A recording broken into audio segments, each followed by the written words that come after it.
लेकिन हम बधाई देना चाहेंगे देश की जनता ने और देश के सभी राजनीतिक दलों को 19 महीने पे तमाम नेताओं को जेल रखने के बाद जब 1975 में पार्लियामेंट का चुनाव हुआ तो भारत की जनता ने साबित कर दिया कि भारत के लोकतंत्र को कोई बदलने की हैसियत नहीं रखता है और चुनाव में कांग्रेस को पूरी तरह परास्त करके पूरे देश में जनता पार्टी के रूप में विभिन्न राजनीतिक दलों का गठन का विलय होकर के गठन हुआ और उसको पूरी तरह प्रचंड बहुमत के साथ देश की सत्ता की बागडोर देकर के कांग्रेस को देश नाबूद करने का काम देश की जनता ने किया। इस तरह ये चीज साबित हो गई हिंदुस्तान में लोकतंत्र की जड़ें बहुत मजबूत है और लोकतांत्रिक या संवैधानिक व्यवस्थाओं को जो भी राजनीतिक दल या व्यक्ति तहस करने का, उनको उखाड़ने का, उनको कमजोर करने का प्रयास करेगा, देश किसी भी कीमत पर उससे बर्दाश्त नहीं करेगा। ये साबित कर दिया आपातकाल के बाद के अगले लोकसभा के चुनाव में देश में जनता पार्टी की सरकार बनी और सरकार बनने के बाद पुनः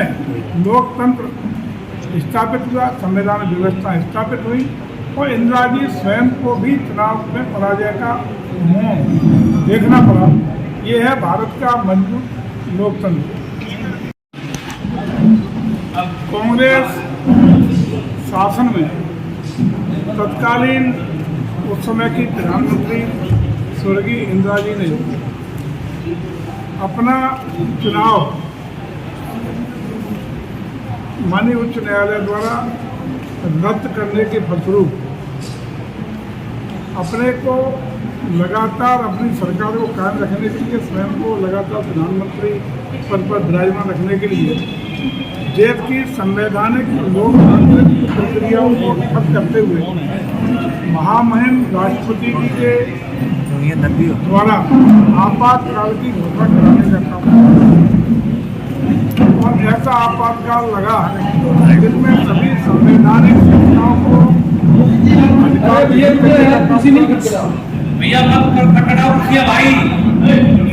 न्यायालयों के आदेशों को, न्यायालयों के अधिकारों को ठप कर दिया गया, संवैधानिक संस्थाओं के अधिकारों को ठप कर दिया गया और देश पर आपातकाल लागू करते हुए जितने भी विपक्ष के उस समय के नेतागण थे, विभिन्न राजनीतिक दलों के जो प्रमुख नेतागण थे उन सभी को गिरफ्तार कर लिया गया। उस समय के जिन खास रूप से जो मीडिया घराने थे उनकी बिजली कटौती करके उनके मूल संवैधानिक अधिकारों को यानी न्यायपालिका, कार्यपालिका और पत्रकारिता तीनों के अधिकारों को पूरी तरह रोक दिया गया। कांग्रेस आज दुहाई देती है संविधान की, उसके जिनकी दादी ने ये सब किया जिसकी हम लोग चर्चा कर रहे हैं, स्वर्गीय इंदिरा गांधी जी ने अपने प्रधानमंत्री काल में, उन्हीं के नाती, उन्हीं के पोते राहुल जी संविधान की किताब जेब में रख कर के लिए पहनते घूमते रहे, संविधान की दुहाई देते हैं, संविधान का पालन करने की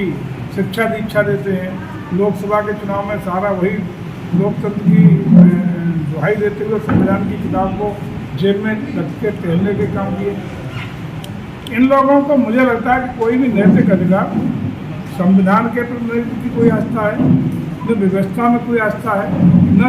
देश के लोकतंत्र में की कोई आस्था है। अगर संविधान में भी सबसे ज़्यादा संशोधन अपने निजी हितों को करने के लिए काम किया है तो कांग्रेस की पार्टी ने किया है। सबसे ज़्यादा संशोधन कांग्रेस की सत्ता के दौरान ही हुए हैं। जिस पार्टी ने संविधान का गला घोंटा हो, जिस पार्टी ने लोकतंत्र का गला घोंटा हो, जिस पार्टी ने सभी देश की जन अधिकारों को से लेकर के प्रेस की स्वतंत्रता की आज़ादी तक को करने का काम किया हो, ऐसे लोगों को मैं समझता हूँ क्या लोकतंत्र पर, संविधान पर बात करने का नैतिक अधिकार नहीं रह जाता है। आज ये एक काले दिवस के रूप में इस आपातकाल को लागू करने के दिवस पर हम सब लोग इन्हीं तथ्यों को लेकर के आज आपके बीच में हैं, ताकि लोगों को जो आज 50 साल हुए और 25 साल में पीढ़ी बदल जाती है, तो जो अगली पीढ़ी है उनको इन चीज़ों का संज्ञान रहे, लोग जानें इनकी हरकतों को, इनकी करतूतों को, इनके राष्ट्र विरोधी इन कृत्यों को, इनके संविधान को कुचलने के इन कारनामों को लोग जानें,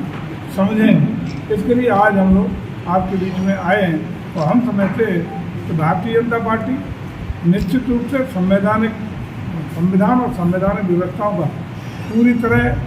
पालन भी करती है, लोकतंत्र में पूरी तरह आस्था रखती है, और एक ऐसी पार्टी जिसमें परिवारवाद से पृथक होते हुए कार्यकर्ताओं के बल पर, पूरी तरह आंतरिक लोकतांत्रिक व्यवस्थाओं के बल पर, एक संगठनिक दृष्टि से सभी को सम्मान देते हुए, हर वर्ग धर्म और जाति के लोगों को समाहित करते हुए देश को एक मजबूत राष्ट्र के रूप में, मजबूत ताकत के रूप में स्थापित भी कर रही है। और उसी का परिणाम है कि प्रगति के नए नए आयाम के साथ साथ आज सामरिक क्षेत्र में, आर्थिक क्षेत्र में, विश्व पटल पर भारत एक नई ताकत के रूप में उभरा है। और हम विश्वास दिलाते हैं कि आदरणीय मोदी के नेतृत्व में जिस तरीके से पिछले 11 सालों में देश ने हर क्षेत्र में जो उल्लेखनीय प्रगति की है, देश रक्षा के क्षेत्र में आत्मनिर्भर हुआ है, स्वदेशी रक्षा प्रणालियों को लेकर भी आत्मनिर्भर होने की स्थिति में बहुत तेज़ी से आगे बढ़ रहा है। तो अभी ऑपरेशन सिंदूर में हम सब ने देखा है कि जिस तरीके से दुश्मन की धरती पर बिना कदम रखे अत्याधुनिक तकनीक के द्वारा कुछ मिनटों में पाकिस्तान को पूरी तरह घुटनों के बल लाने का काम भारत की सेना ने इस तरीके से किया है। और दुनिया में पुनः भारत की सेना ने सर्वश्रेष्ठ सेना होने का, अत्याधुनिकतम तकनीक के आधार पर सुसज्जित सेना होने का जो प्रमाण दिया है, उससे न सिर्फ हम लोगों को, देश के लोगों को, बल्कि अंतर्राष्ट्रीय स्तर पर भी एक नई पहचान, एक नई ताकत के रूप में भारत को मिली है। और आप सब जानते हैं कि वर्तमान दौर में शक्ति की पूजा हमेशा हुई है, शक्ति की पूजा होती है। भारत एक शक्तिशाली देश के रूप में स्वयं को साबित करने में कामयाब हुआ है।